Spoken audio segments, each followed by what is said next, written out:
ದೋಸ್ತರ ನೋಡ್ರಿ, ಇದೊಂದು ಇನ್ಸ್ಟಾ ಮನಿ ಅಂತ ಒಂದು ಆ್ಯಪ್ ಐತ್ಲ. ಅದರಲ್ಲಿ ಒಟ್ಟು ನೀವು ಲೋನ್ ಅದು ತೊಗೊಳಕ್ಕೆ ಹೋಗಬೇಡ್ರಿ. ಯಾಕೆ ಗೊತ್ತೈತ್ರಿ?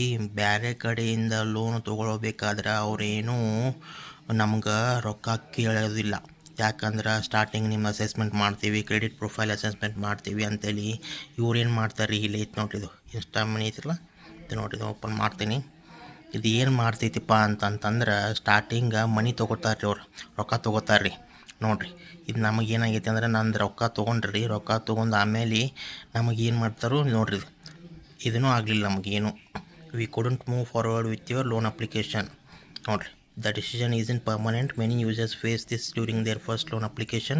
You can try applying again after 17 days.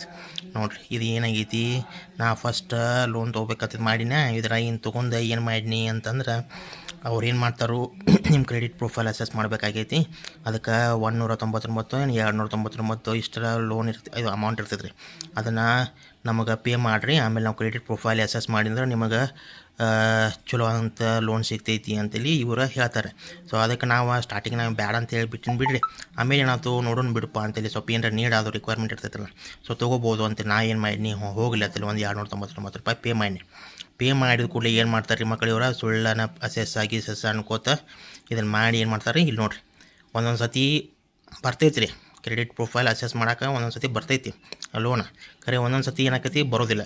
ಖರೆ ಏನು ಪ್ರಾಬ್ಲಮ್ ರೀ ಅಂದರೆ ಎದಕ್ಕೆ ಹೇಳ್ತೇನೆ ಅಂತಂದರೆ ಏನೈತಿ, ಉಳ್ಕಿದ್ದು ಏನದವ್ರಲ್ಲ ಲೋನ್ ಅಪ್ಲಿಕೇಶನ್, ಅವು ಬೇರೆ ಬೇರೆ ಚಲೋ ಅಂತಾವ. ಅವು ಎಂದೂ ರೊಕ್ಕ ಕೇಳಂಗಿಲ್ಲ ನಿಮ್ಮ ಕ್ರೆಡಿಟ್ ಪ್ರೊಫೈಲ್ ಅಸೆಸ್ ಮಾಡೋಕೆ. ಅಲ್ರಿ, ಬರೀ ನಮ್ದು ಬೀಜ ಏನದ ಪ್ಯಾನ್ ಕಾರ್ಡ ಮತ್ತು ಇದು ನೋಡಿರಿ ನಾವು ಆರಾಮ್ ಗೊತ್ತಾಕತಿಲ್ಲ ರೀ. ಅದಕ್ಕೆ ಇವ್ರು ಎಕ್ಸ್ಟ್ರಾ ಮತ್ತೆ ಯಾಕೆ ರೊಕ್ಕ ಕೊಡ್ಬೇಕು ನಾವು 299 ರೂಪಾಯಿ, ಹೌದಿಲ್ಲ? ಆದರೆ ಇವ್ರ ಮಕ್ಕಳು ಹಂಗಿಲ್ಲ ರೀ, ಇದನ್ನೂ ರೊಕ್ಕ ಹೊಡಿಬೇಕತ್ತಲಿ 299 ರೂಪಾಯಿ ಹಿಂಗೆ ಕೇಳ್ತಾರೆ. ಇದನ್ನು ಕೇಳಿ ಆಮೇಲೆ ಮತ್ತೆ ನಮಗೆ ಹಿಂಗೆ ಪ್ರಾಬ್ಲಮ್. ಅದಕ್ಕೆ ಉಳ್ಕಿದ ಅಪ್ಲಿಕೇಶನ್ಗಳು ಯಾವ ರೊಕ್ಕ ಕೇಳಂಗಿಲ್ಲ, ಡೈರೆಕ್ಟ್ ಕೊಡ್ತಾವೆ. ಅಂಥವ್ರ ಕಡೆ ಲೋನ್ ತೊಗೊಂಡ್ರೆ ನಡೀತೈತೆ ರೀ. ಅದು ಚಲೋ ಇರಬೇಕು, ಕಡಿಮೆ ಇಂಟ್ರೆಸ್ಟ್ ರೇಟ್ ಇರಬೇಕು, ಮತ್ತು ಚಲೋ ಅಂತ ಅವಧಿ ಕೊಡಬೇಕು ರೀಪೇಮೆಂಟ್ ಸಲುವಾಗಿ. ಆದರೆ ಇಂಥ ಅಪ್ಲಿಕೇಶನ್ ಕೂಡ ಒಟ್ಟು ತೊಗೊಳಕ್ಕೆ ಹೋಗ್ಬೇಡ್ರಿ. ಇದು ಒಟ್ಟು ನೋಡಿರಿ, ಇವೆಲ್ಲ ಫೇಕ್ ರಿವ್ಯೂಸ್ ಇರ್ತಾವೆ, ಇವೆಲ್ಲ ಮಕ್ಕಳು ತಾವ ಮಾಡಿರ್ತಾರೆ, ಇವೆಲ್ಲ ಇರ್ತಾವೆ, ಹಿಂಗೆಲ್ಲ ಇರ್ತಾವೆ. ಸೊ ಅದಕ್ಕೆ ಇದು ಇನ್ಸ್ಟಾ ಮನಿ ಅಂತ ಇರ್ತೈತಿ, ಇದ್ರ ಮ್ಯಾಗ ಒಟ್ಟು ತೊಗೊಳಕ್ಕೆ ಹೋಗ್ಬೇಡ್ರಿ. ಸೊ ಇವರು ಫಸ್ಟ್ ಸ್ಟಾರ್ಟಿಂಗ್ ರೊಕ್ಕ ತೊಗೊಂಡು ಆಮೇಲೆ ಕ್ರೆಡಿಟ್ ಪ್ರೊಫೈಲ್ ಅಸೆಸ್ ಮಾಡಿ ಕೊಡ್ತೀವಿ ಅಂತ ಹೇಳ್ತಾರೆ. ಖರೆ ಒಂದೊಂದು ಸತಿ ಕೊಡ್ತಾರೆ, ಒಂದೊಂದು ಸತಿ ಕೊಡೋಂಗಿಲ್ಲ. ಒಂದು ಏನು ಕನ್ಸರ್ನ್ ಅಂತಂದ್ರೆ ಸ್ಟಾರ್ಟಿಂಗ್ ಇವರು ರೊಕ್ಕ ತೊಗೋತಾರೆ. ಪ್ರೊಸೆಸಿಂಗ್ ಫೀಸ್ ಟೈಪ್ ಏನು ಇರ್ತೈತಲ್ಲ, ಅದು ಪ್ರೊಸೆಸಿಂಗ್ ಫೀಸ್ ಡಿಫ್ರೆಂಟ್ ಬಿಡ್ರಿ. ಖರೆ ಇವ್ರು ಏನು ಮಾಡ್ತಾರೆ, ಸ್ಟಾರ್ಟಿಂಗನ್ನು ನಿಮ್ಮದು ಕ್ರೆಡಿಟ್ ಪ್ರೊಫೈಲ್ ಅಸೆಸ್ ಮಾಡೋಕೆ ನಮ್ಗೆ 299 ರೂಪಾಯಿ ಕೊಡ್ಬೇಕು ರೀ ಅಂತೇಳಿ ಅದನ್ನು ಹಚ್ತಾರೆ. ಸೊ ಅದಕ್ಕೆ ಭಾಳ ನಮಗೆ ಯಾವುದೂ ಕೊಡೋನಿಲ್ಲ ಮಾಡೋನಿಲ್ಲ ಅಂದ್ರೂ ಇದ್ರ ಕಡೆ ತೊಗೊಳಕ್ಕೆ ಹೋಗ್ಬೇಡ್ರಿ. ಯಾಕಂದ್ರೆ ಸ್ಟಾರ್ಟಿಂಗ್ ಅನಿಸ್ಕೊಳ್ಳಿ 299 ರೂಪಾಯಿ ಕೊಡೋದು, ಮತ್ತು ಆಮೇಲೆ ಸಿಗ್ಲಿಕ್ಕೆ ಅಂದ್ರೆ ಗಪ್ಪ ಕೊಡೋದಲ್ಲ ಬೇಕಾಗುತ್ತೆ. ಸೊ ಅದಕ್ಕೆ ಹಂಗೆ ಮಾಡೋಕೆ ಹೋಗ್ಬೇಡ್ರಿ. ಇದನ್ನ ಮೊಬೈಲ್ ಇದು ಅಪ್ಲಿಕೇಶನಿಂದ ಒಟ್ಟು ಲೋನ ತೊಗೊಳಕ್ಕೆ ಹೋಗ್ಬೇಡ್ರಿ. ಹಂಗೆ ಕೊಡ್ತೈತಿ ಅಂತಂದ್ರೆ ತೊಗೊರಿ. ಖರೆ ಹಂಗೆ ಅಂತೂ ಕೊಡಂಗಿಲ್ಲ ಇವು ನನ್ನ ಮಕ್ಕಳು.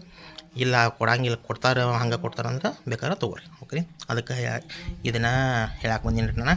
ಇನ್ಸ್ಟಾ ಮನಿ ಅಂತೈತಿ, ಇದನ್ನು ಒಟ್ಟು ತೊಗೊಳಕ್ಕೆ ಹೋಗ್ಬೇಡ್ರಿ. ಓಕೆರಪ್ಪ, ಮುಂದಿನ ವೀಡಿಯೋ ತೊಗೊಂಬರ್ತೀನಿ ರೀ. ಹೇಳಿ ಮಟ ಬಾಯ್ ರೀ, ಬಾಯ್ ರೀ, ಟೇಕ್ ಕೇರ್.